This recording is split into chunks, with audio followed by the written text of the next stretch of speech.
as you come in and join us from the lobby, and feel free to unmute when we get to the Q&A sessions, and there's two of those, one at the end of Bill's session and one at the end of mine. So please feel free, if you've got questions during the session though, to use the chat function within Teams to ask questions and send those through, and Juliet will be checking those during the presentation, and we'll either respond to them directly or we'll actually raise them as questions that have been raised in the Q&A sessions themselves. I also wanted to notify you from a privacy perspective that this session is going to be recorded, and for the purposes of sharing with you afterwards and also sharing with other Kinetics customers who perhaps weren't able to make the time to join. And as a follow-up to this, we'll actually post a copy of the PowerPoint and also the MP4 video for you to share with your colleagues afterwards in the chat function within Teams. So you'll be able to actually pick that up and share it amongst your colleagues. So without further ado, I wanted to just quickly run through the introductions, and I wanted to introduce Bill. He'll be known to many of you. Bill is our CTO. And he's been with the business for over 23 years now. Bill, is that accurate?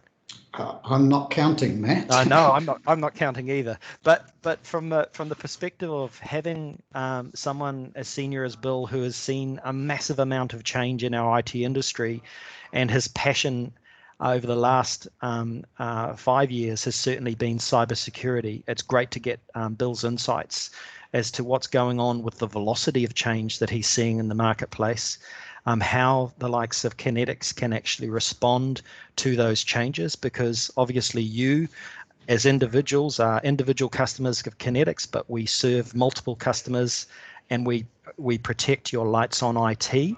And I'll go through later on in the session a little bit about how we do that. But Bill's going to go through these cybersecurity trends and actually create some interesting talking points throughout. And we'll have a little Q&A after that. And then I'll spend a small amount of time just talking about how Kinetics can help with that. And really on the call, we've got a mixture of customers and prospective customers, but also we've got our account management team on the line, and you can certainly reach out to them as and when you need to. So without further ado, I'm actually going to hand over to Bill, and Bill can take us through his cybersecurity trends presentation. Thanks, Bill. Thank you, Matt. So look, I was given the task of talking about cybersecurity trends, and it's coincided with the end game and some research I've been doing as to what we need to do next to protect both Kinetics, so very much focused on protecting our own business, and being able to take those lessons as well to help out our clients. As I've reached the end of that into our next security product, I've realised that trends are kind of, they're where the curve is at. And with security, we really need to get ahead of the curve or even flatten the curve out. So I've changed my focus away from talking about trends to actually trying to look at what's happened over the last 5 years, try and take some learnings or lessons from it, that perhaps we can then stop following behind the trends, following behind the hackers and the dark web bad guys, and maybe get in front of what's going on. But first of all, I do have some stats because everybody likes a few stats. So next 3 slides are all from WatchGuard. They're our preferred firewall provider. Of interest here, this is their summary of what they detected on their firewalls through February of this year. You can see that they're saying that they had 260,000 different malware hits a day. Now, hold on to that because that becomes a little bit interesting in another couple of slides. Here, they're talking about the number of network attacks that their devices have detected. Now, 1 every second they report. There's about 5 billion IP addresses in the world, and I don't know how many they protect, probably less than 1%. So that's an awful lot of traffic that is going on out there. I can tell you that we get hit or we get scanned on average about a dozen times a day. And there has been a trend taking place there.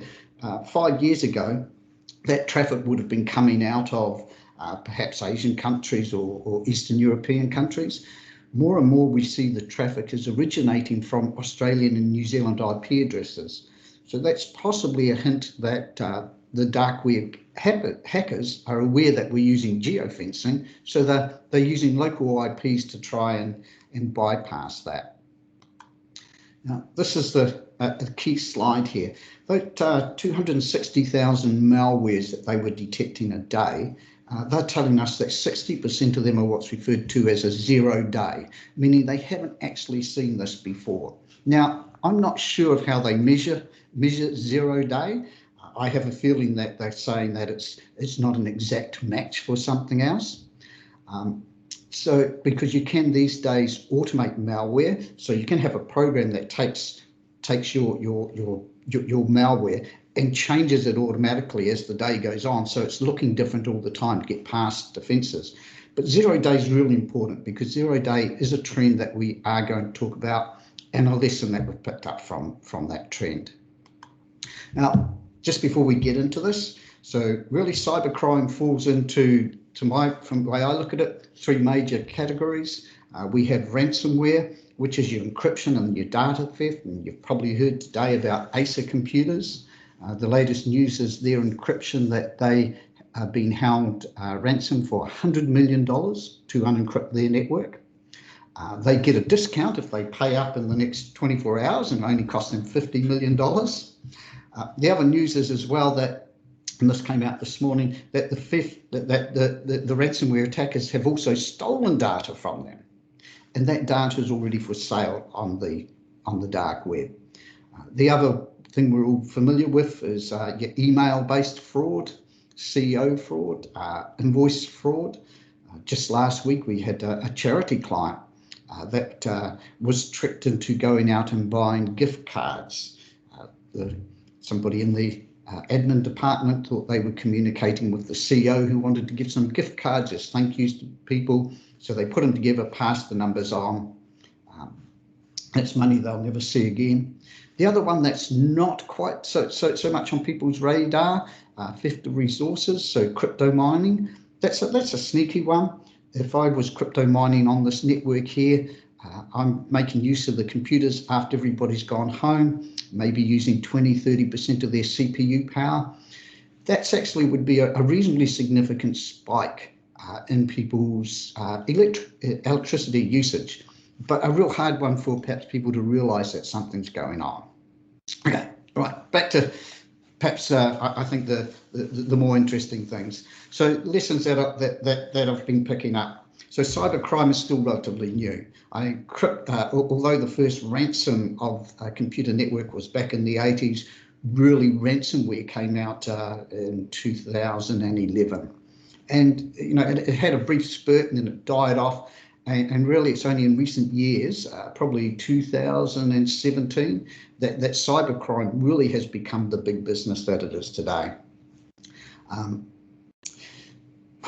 One of the problems that we have with this is trying to help people understand how important it actually is to educate people that they need to make some changes, basic changes to our behaviours and thought patterns to combat what is a real threat.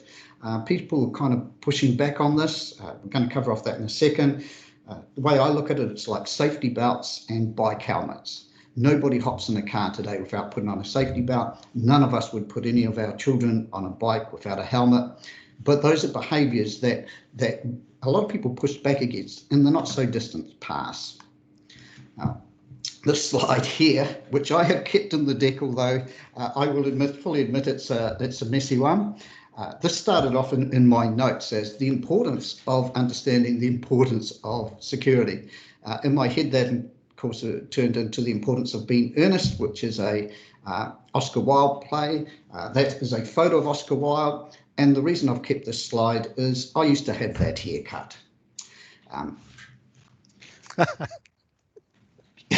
Good one. Thank you. It's true. I should actually have put that in as the next slide. this is one of the biggest hurdles that we have these days is having your staff, in particular, understand the importance of security. People find it hard to realise that it's important. The way that I'm going to explain this is to think about physical security. We all understand how important physical security is. If I was to say to you, think about the last time you were burgled, and which, if I look at Kinetics, I've been at Kinetics 23 years, we've never actually been broken into after hours. If I was to take that and walk out of this meeting here and go out and announce to the staff, we're on the second floor of a building, there's locks on the outside doors of the building, there's security guards who come around at night and make sure those are locked. We've never been broken into, so we're going to get rid of our alarm system. We're going to remove the monitoring, and on the doors to the entrance to our floor, we're going to take all those locks off. No more keys, no more having to carry a fob with us. People would immediately feel uncomfortable about that. They would leave here tonight taking home those little bits and pieces that we all have on our desks because they would no longer feel secure. And I think we understand that because when we think about a burglary, we actually think about people. We think about an invasion of space, of our personal space taking place. Cybercrime, that's a little bit harder to deal with. With cybercrime, there isn't really anyone out there having a crack at us. At least that's the danger. That's how we think about it. Because the truth is, there are actually people. They are right now, and if not right now, they have done so recently, or they're about to do so in the very near future, looking at your business, asking questions, finding out information, and going, how can I get into this business? How can I crypto lock these people? How can I defraud them? Where is their weakness? And the struggle is getting staff to understand that this is real. One of the things we've done here is we try to use real stories. And here's one that I've used recently. So there's a thing called a doppelganger. So that's the idea of having a domain name that is similar to your domain name. Doppelgangers searches aren't particularly good on the internet, but this is one that I've used. It shows a number of email servers, all to do with Kinetics or versions of Kinetics. You can see this particular one here, Kinetics, so kinetic.s.co.nz. The other domains are all legitimate ones. They are actually businesses. That one is not. That's designed for no other reason than to be able to fish emails. Here at Kinetics, we recently had the experience of a member of our admin team received an email from our CEO asking about transferring money. Okay, that's a classic CEO fraud email. What's interesting about it is how that email got to her. That email simply bypassed all our checks, all our balances that we have in place, because it was sent to her personal home email address. The point of this is that somebody actually took the time to know who she is, to know who our CEO is, to find her email address and attempt to defraud us with the CEO hack. So that's not a machine doing that. That's not what we call a spray and pray approach. That was somebody out there somewhere actually having a crack at Kinetics. And all they needed was a little bit of luck. Now this is, if I go back to the physical security, this is somebody walking around, rattling the doors, trying the windows, climbing onto that bucket somebody left out to try the transom window above the door, just looking for a way in. And all it would take is for somebody here to have a bad day, to have a busy day. Hell, to have had a brilliant day. I just closed a big deal. I'm about to go home and celebrate.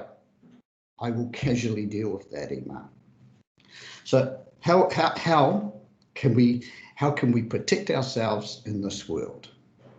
So sticking with people here, one of the first things we need to do is we actually need to understand what it is that our staff are doing.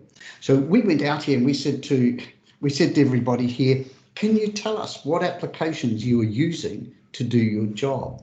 Now, I guess unsurprisingly, people came back and they were wrong. I have an example of somebody who told me, Bill, I only use one account in my work. Now, I know that they actually access 6 different systems with different logins, most of which are out there on the cloud. Now, as the CTO here, my difficulty is actually finding out what those are, what applications we have, what data is in them, which I now need to do because I'm also the privacy officer here. And also we have cyber insurance, and that's one of the questions on the cyber insurance form is, do I know what data is stored where? And if my staff can't remember what they use, then how am I supposed to know? To give you an example of how that can be exploited, like most companies, we have a marketing application, which is a cloud-based application. If somebody got access to that, they could send an email using our templates claiming to be from my CEO and send it to all my clients. They could say, hey, there's been a massive issue on the internet. We have been flooded with calls. Hackers are stealing everybody's domain names. We need you to quickly prove who you are. Don't call us. We're flooded. Please jump on the internet. Go to this website. You're going to have to prove your ownership by using your credit card. You can imagine that for that to happen to us, our reputation would be shot. Think about yourselves. You've got a Facebook account. You've got a Twitter account, company accounts, LinkedIn accounts. How many of your staff know those logins? Are they shared? How many people have left your company that know those logins? And that takes me, one of the big issues we have here is passwords. When I say here, I'm talking not about just Kinetics, across all our clients. So here's a question for you. Do you know what password solution, actually, no, I'll reframe that.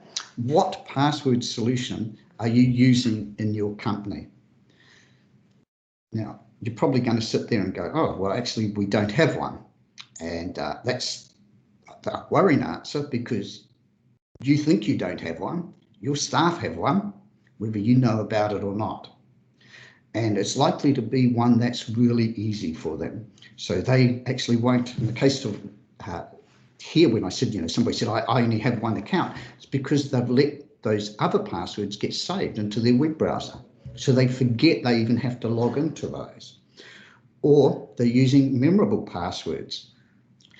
If they're sharing accounts, and every company has this, so I'll use the example of our admin people here.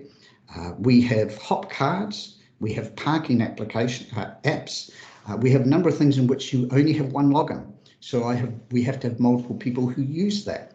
Without a solution, the passwords they're going to use are memorable passwords, something they can easily write down and share, reused for simplicity. If you have a look on the bottom of this slide, company name thing 21. Think about it. You've got passwords that look something like that in your company, because to use one like the one below, which is which is an automated password, is really difficult. So you do need a proper password app, because they resolve these problems. In our new security product, I've made sure that we have a password app that's included in it. The one that we've chosen is designed to be a business application. It gives every user their own personal vault.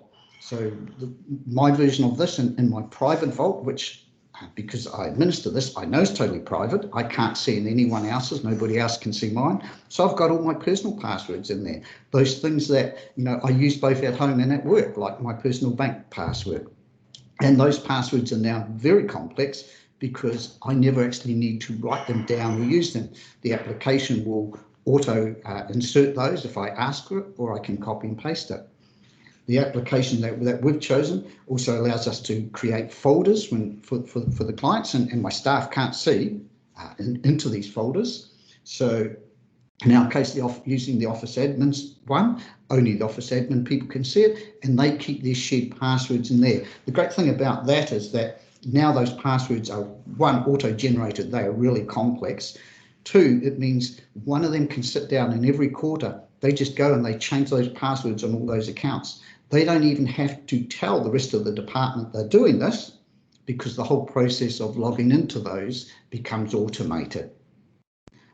You do get, I will say, this is going back to the issue of people being resistant or not understanding how important security is. When you give people a password vault, at first they find it really hard because they're used to working, they've developed these systems that work for them, and then you move them to something that actually is far easier to use and far more secure. It's just that change of habit. It's like the change of going, well, I've got to put that safety belt on or wear that helmet. The other big thing with people is we have to be better at training them. So as those of you who use our previous security products, you know we've got e-learning in there, we've got in-person presentations, we're doing phishing tests. But within your own businesses, you really need to be going, how can we remind people all the time? One thing I would say is when there is an issue, really do share it. You know, it doesn't matter if somebody actually goes, well, that was a stupid phishing attempt. Share it, make them topics of conversation, put it into your teams. You really got to mix the conversations up because people will get drawn back to, if I go back to the Oscar Wilde slide of, actually, my lunch is more important than security. This client, this task, these things are more important. We need to keep it front of mind for people. Now, earlier, I mentioned that WatchGuard was saying that 60% of the 260,000 attempted attacks that they saw every day were 0 days. Now, what is 0 day? 0 day is in a sense, it's a little bit misleading. When somebody says it's 0 day, you get the idea that that's a starting point of something. 0 day is actually a measure of our ignorance. 0 day means the bad guys have known this for some length of time, and we've only just found out. Classic examples that have made the news recently, which you're probably aware of, would be the Exchange mail server hack that took place just 2-3 weeks ago, which they're blaming originally out of China, and the previous ones to that was SolarWinds Orion product, where people had got inside of the product and put backdoors in, and were getting access to Fortune 500 companies all around the world through these backdoors. Those had been in place not for days, not for weeks, but for months before we, the good guys, found out that they were there. Why is this happening? That we get, what I will say is that 0 days are becoming more and more common. 2 years ago, every 0 day exploit was a big, yo, it made the news, everybody screamed about it. Now they come through all the time. It is like, it is Groundhog Day with them. The reason the bad guys are finding the problems first is two things. One is it's always easier to break something than to build it. And the other is, quite frankly, they have a hell of a lot of tax-free dollars. You know, what do you think is going to happen to the 100 million, or even if they get 20 million out of ASA? You know, this is big business. That's going to get poured back into their own R&D at trying to find exploits across networks and get in and basically hold us all to ransom. People are your first and last line of defense, but backdoors are everywhere. Wi-Fi, USB. These days, your refrigerators are connected to the internet. Bluetooth speakers. People, yes, they're connected to the internet as well. Your security system. We've got security cameras here. I know plenty of places where people have security systems that are now 10 years old, little applications that you have to run off of PCs. These migrating off to the internet, which in a way can make them even harder to control and find. All these introduce their own level of risk. There's a thing called a CVSS, Common Vulnerability Scoring System, where all these connected devices, every time there's an issue is found, the CVSS is how we report on it and we measure these. These become all the target points that people are trying to hit to come in and get inside your network. So on top of that, you also get the changes that can take place within these things. So I've listed in here, as well as those devices, and you all know the baby monitor story, right? So that's going on all across your network now, the equivalent to the baby monitors, the printers that are connecting off to the internet. But also there's your trusted software. So we go out and we patch Windows servers and Windows applications, but you could be using a line of business application, and most of them these days have a bit of a web service built into them. The people that are supporting that can go and change that code, and they might take it out of a thing called GitHub, which is a big repository in which we all share brilliant ideas of code, and that could have a compromise in it.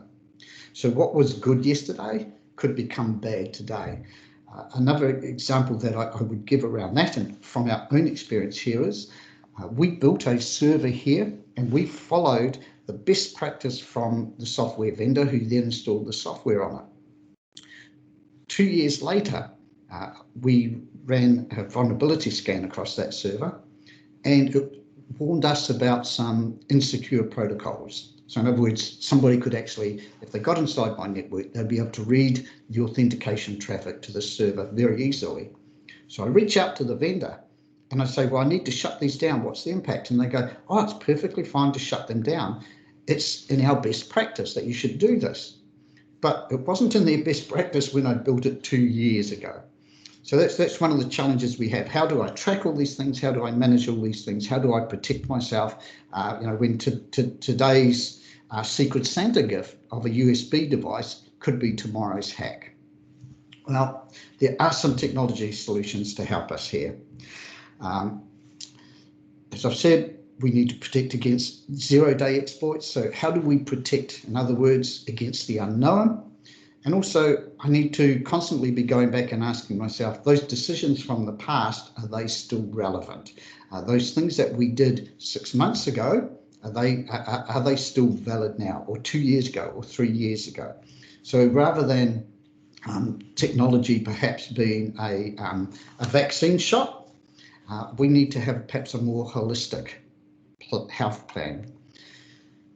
I said that I was going to try and talk more about lessons, which hopefully I'm doing, rather than trends. EDR is a trend within the industry. People are taking out antivirus and they're replacing it with endpoint detection and response software. You'll forgive me, this is hard. What's the difference between antivirus and EDR? Oh, the price, for one. Antivirus is a lot more expensive. EDR is a lot more expensive. Antivirus has done a brilliant job for us for maybe since probably 1996, 97. But it's very much about dealing with the known. The whole premise of how an antivirus works is about it having knowledge of what's wrong and looking for what's wrong. When you're talking about the ability for automations now to go and change that malware, when you're talking about the need to detect something that isn't known about, a zero-day response, you need a totally different tool set. EDRs use cloud compute power, AI and machine learning. They sit there and they monitor what's happening on your computer. They send it off to the cloud, which is using massive databases to look for patterns across not just how is this application behaving, but how is that application and this application behaving together. EDRs, once again, if you've been looking at cyber insurance, it's one of the questions they ask, do you have an EDR in place? We're certainly in the process of replacing our antivirus here, with EDR. EDR has been around for a little while.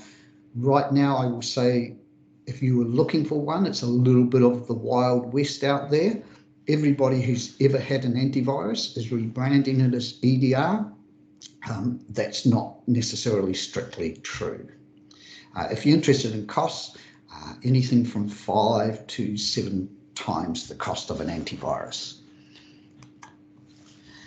Back to those connected devices, if you've got EDR running, so it's sitting on your laptops and your servers, how do you know that that black box in the corner, that phone system that's connected off to the internet, that's not how people are going to get in? That Gary's USB device that he's just plugged into his laptop to help wirelessly charge his phone. That's talking off to the internet. Maybe that's how people are going to get into your network. That, like I suggested, that server, which when it was built 2 years ago, met best practice. But since then, we've learnt new things, the new lessons about the software and about the configuration. How do you know that that is up to date? So if you've dealt with cyber insurance forms, and you hear me saying that a lot because I spent a lot of time last year filling those in, they ask, do you do regular vulnerability scans? Because that is the solution. Doing a vulnerability scan, they use the word regular, so vulnerability scan, going out and using specialist software and techniques that look at everything again at your network and compare it to those CVSSs, those known issues, but also comparing the configurations. Keyword, do you do regular?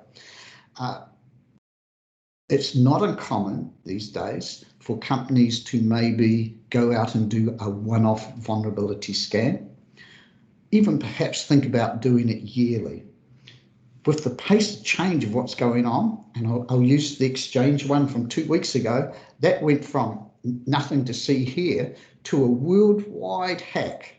And to put that into perspective, 5 billion IP addresses.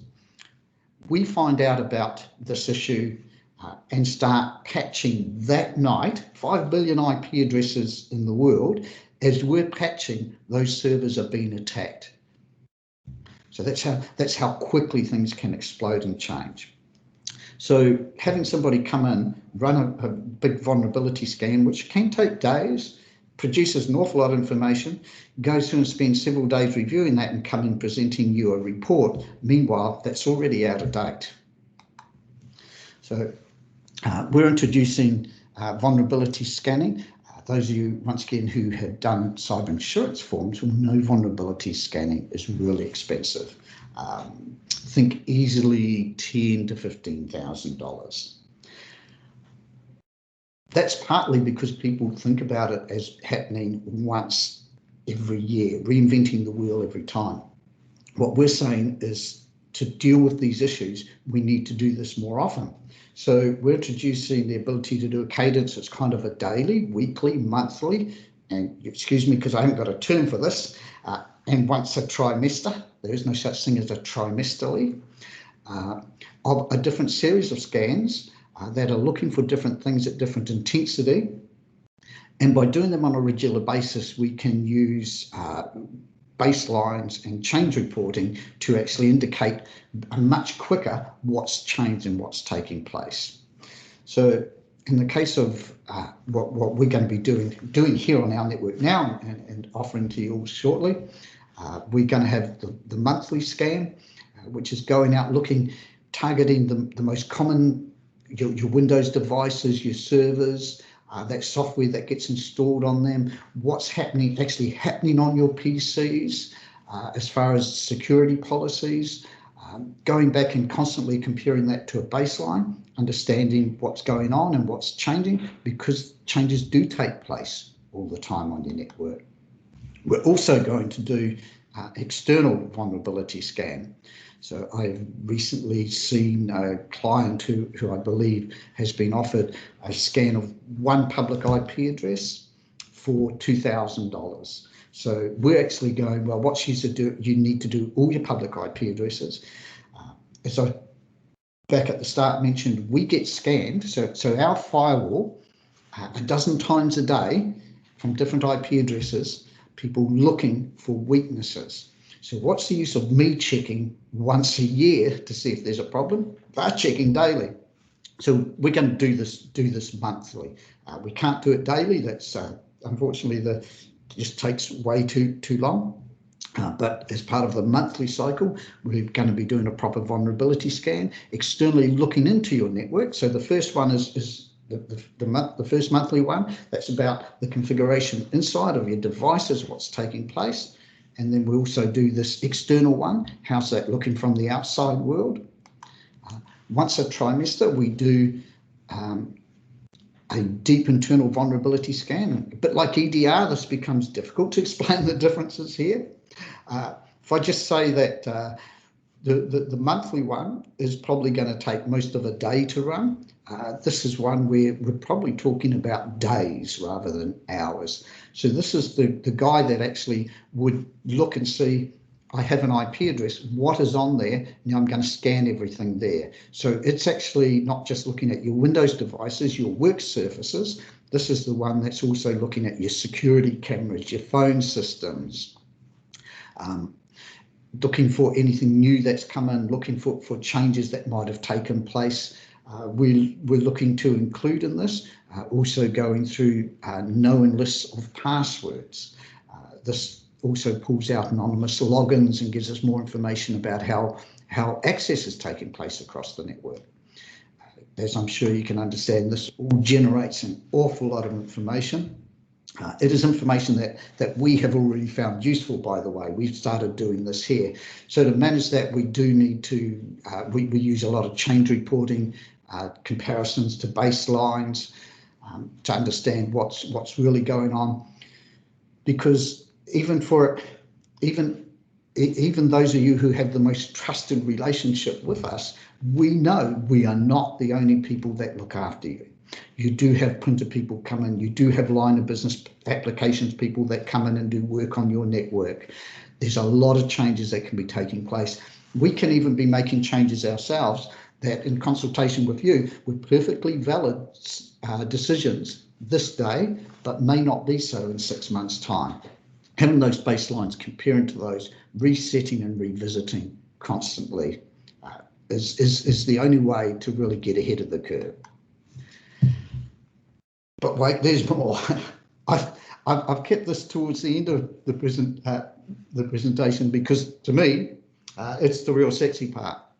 Now, some of you might have heard of SIMs and SOCs. So we've got a thing called that we're naming breach alerting. It's the official name for it is totally unappealing. The product name. What we found is a device that we run virtually on your network. It's going to do a scan every day. This is a very targeted check. It is looking for new local profiles on devices. It's looking for failed logons. It's looking for unusual logon activity. So if I give you an example of that, Bob always logs on this PC. Why has he just logged on Steve's PC? Why has your line of business support people logged on at 1 a.m. in the morning? Why have these security policies on this particular machine suddenly changed? Why have these applications suddenly gotten installed? This goes out and it looks daily, brings the alerts to us daily and on every weekday, because certainly one pattern that we know is that when people are inside of your network, it is unusual for them to come in and immediately encrypt everything. It actually takes time to work around and figure out how best to make it effective. So we do actually review these on a weekday and go through them all, look for these actions, see what we can, and make decisions around what needs to be done to keep you protected. That's a virtual device on the network. The other thing that I have Mike Allen, for those of you who know Mike, been working on for me, data leak protection. A number of you have with your Office 365 products the ability to use data leak protection. It is a very complex topic.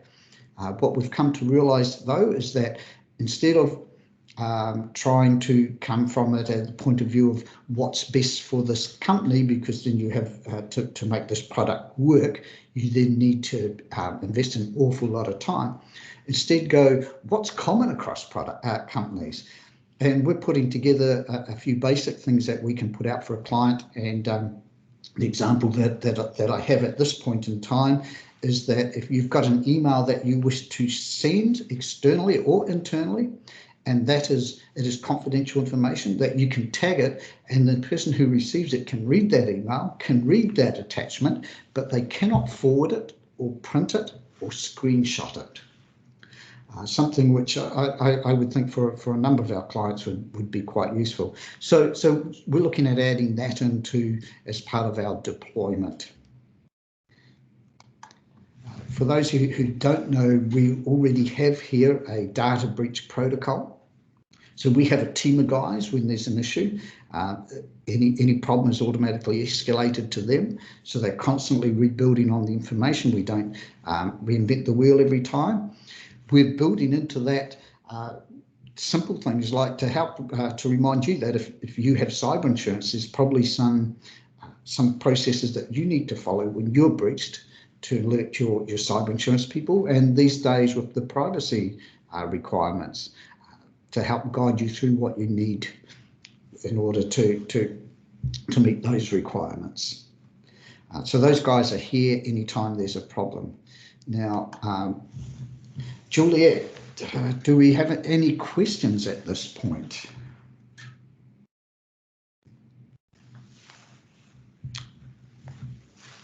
Hello? Yes, Juliet? Sorry, I was muted. My Yes. apologies. Okay. We do have a question actually from Matt. How do we balance an individual being inconvenienced versus the cyber threat to our organisation? This is part of the education that we need to do. So security always does have some inconvenience. But as I've been working through this, what I'm realising is it's normally not inconvenience that's the problem, it's change that's the problem. So funny enough, actually, and it only occurs to me right now, this was not a setup. We do have some change managers here. If I use the password vault, I honestly cannot understand why any company would not have a proper password solution in place, one that you know is secure and you can manage. I also know that when you give it to people, they go, oh, this is, oh my gosh, this is hard. The reality is that once you start using it, you go, actually, this is so simple. My life is so much easier. So it's educating people about the change rather than inconvenience, I think is the answer.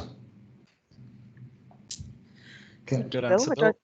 I think we did hear someone just want to raise a question. Please raise a question from the floor.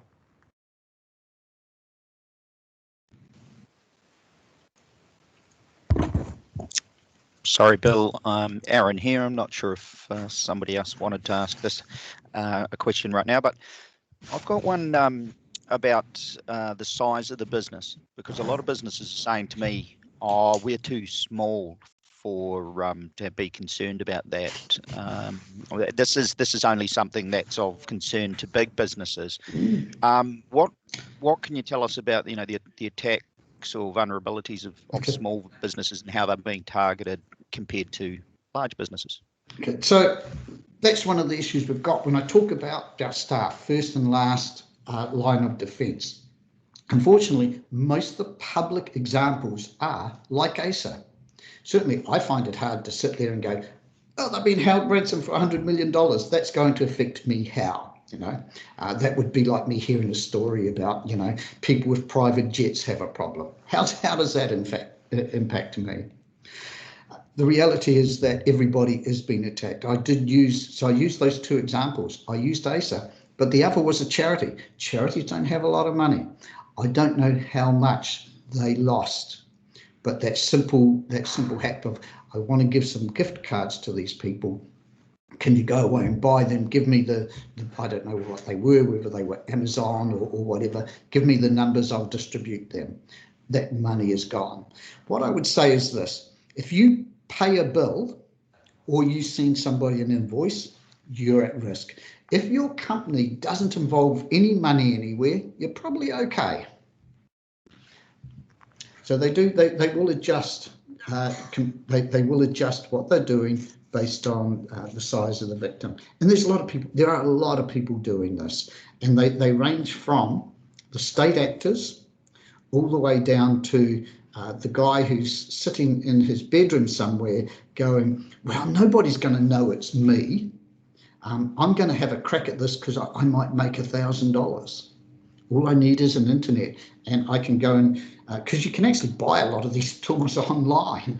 They're very sophisticated. There's a whole marketplace out there now of people who develop the tools so that you don't actually even have to understand anything about IT, just be able to use their tool to go out and undertake the various phishing scams or hacks that are involved. Good point. Bill, we have another question. Mm-hmm. How can we have or leverage security policy for ERP-centric or applications centered for medium-sized companies? This has come from Bhaskar.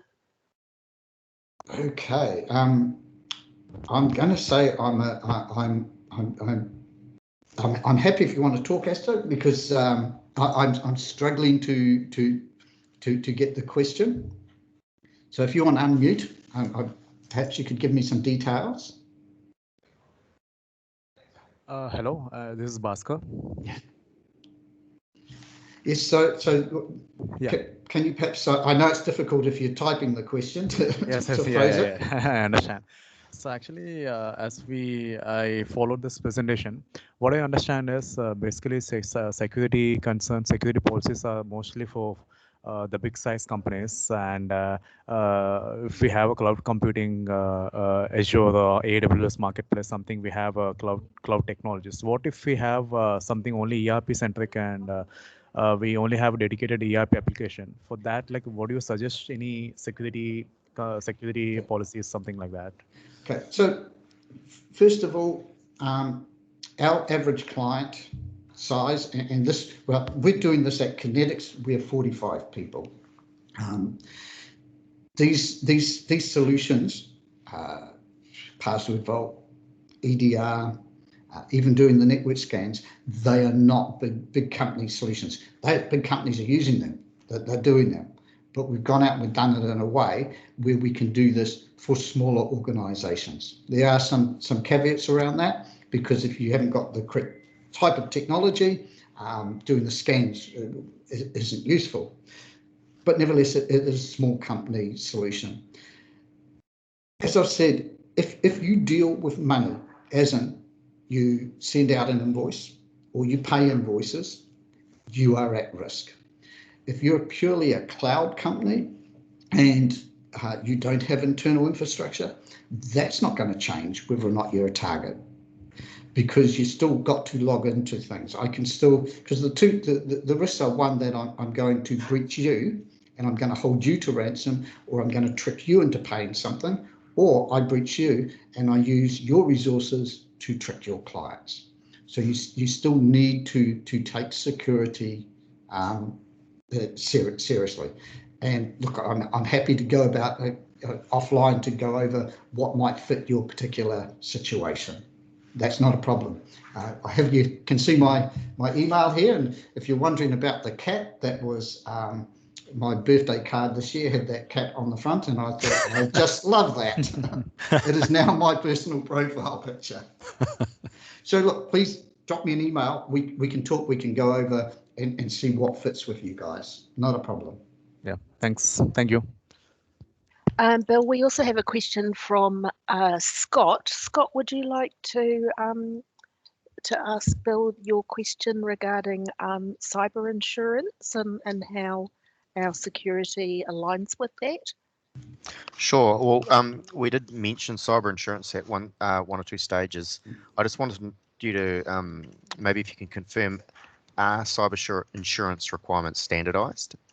What does that look? What's your experience in that? And does the security that you've mentioned here align with cyber insurance? So perhaps you can maybe expand on that. Would be great.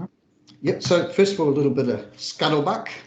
We Kinetics belong to a community of IT companies, and we spend a lot of time comparing notes with IT companies across mostly Australia, but also here in New Zealand, about what's happening and what's taking place. So we've recently been through cyber insurance ourselves, and a lot of our clients have. Out of recent one of these meetings, people talking about their clients actually been refused cyber insurance because they didn't meet enough of the requirements. So that would be a bit of a worry. Having looked at a lot of these, there are common themes across them, and they are vulnerability scans, they are training, phishing testings, vulnerability scans, EDR. Those come up again and again and again. I have even on my desk right now 2 different forms. One of them, the company asks a lot more governance questions. So they're a lot more interested in, so the shadow IT slide I have, do you know where all your data is? Do you review it on a regular basis? Are you uploading all those details into a cloud application? How do you know that cloud application is secure? So one of them does have a lot more questions about that, but typically they are common questions. What are you doing to train your staff? What are you doing to find issues? What are you doing to protect yourself? How do you measure where your data is? What the value of the data is?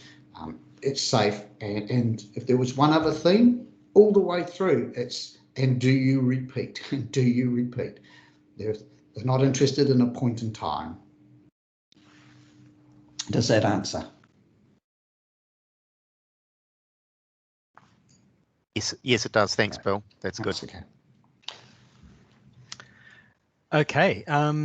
Do we have any further questions for Bill before we proceed to the closing part of our presentation?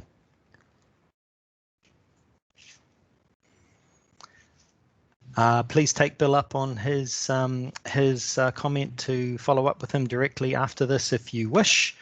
Thanks for giving us that in-depth and detailed presentation, Bill. Very useful.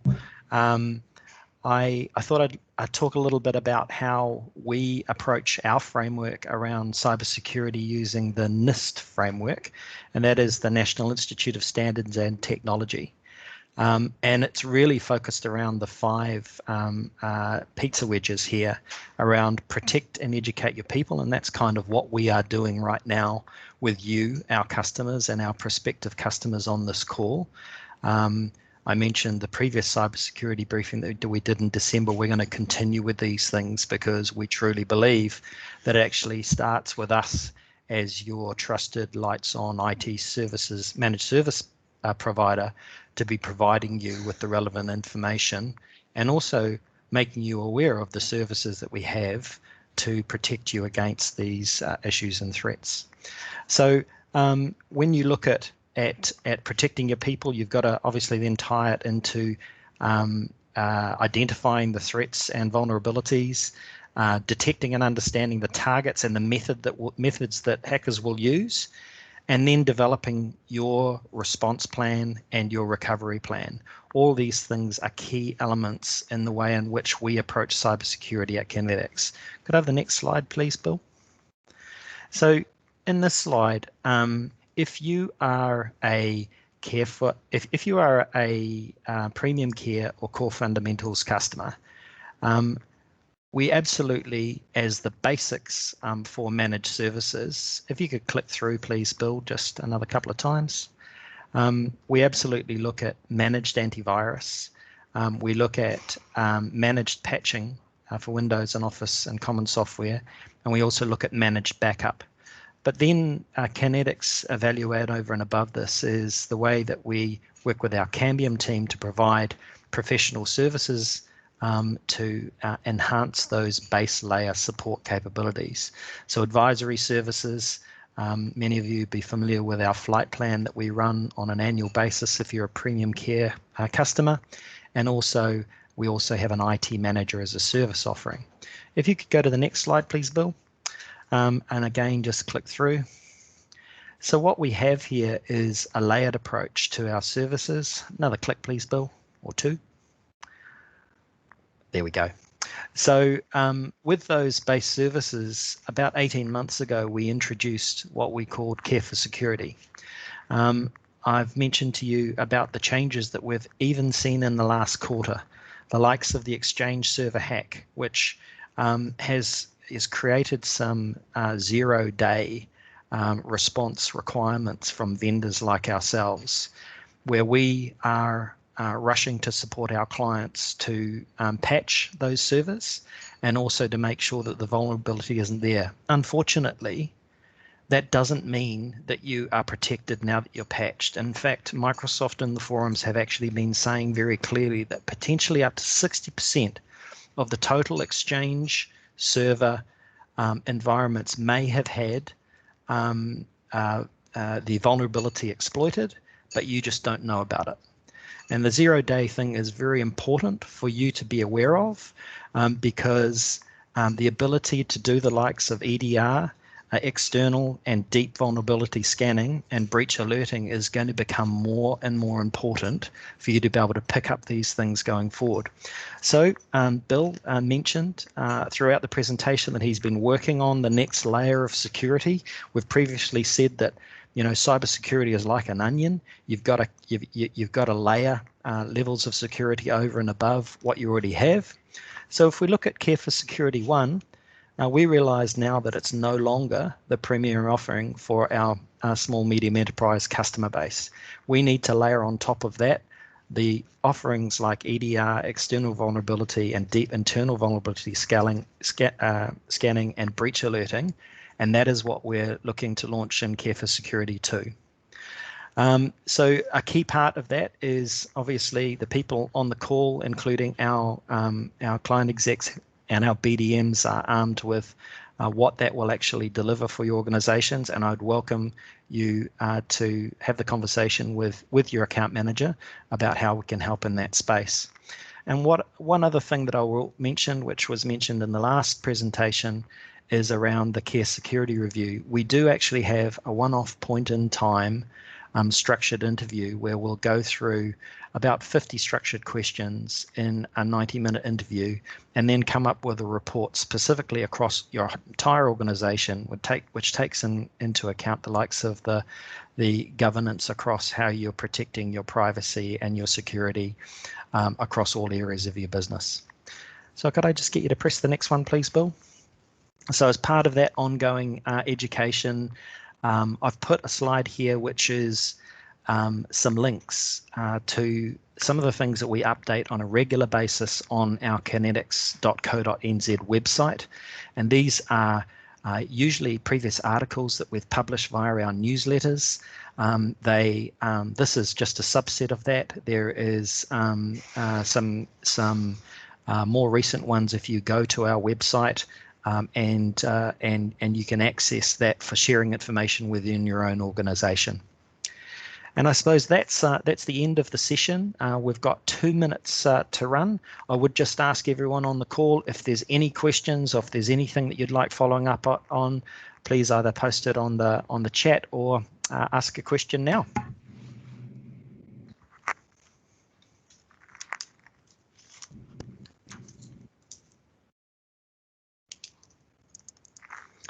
Okay, if there is no further questions, we'll bring the webinar to a close, and I'll just remind you that we will post a copy of the video that we've done for this session, as well as a copy of the PowerPoint presentation for you to refer back to. And please feel free to reach out to your account management team if you've got further questions around Care for Security 2 in particular, and if you need any follow-up from us. Hey, thanks for all your time. I appreciate you taking the time out of your busy schedules. It's been a great presentation. Thank you, Bill. And thanks for the interaction on the call. Goodbye. Thanks, guys. Thank you, everybody. All right. Thank you. Thanks very much.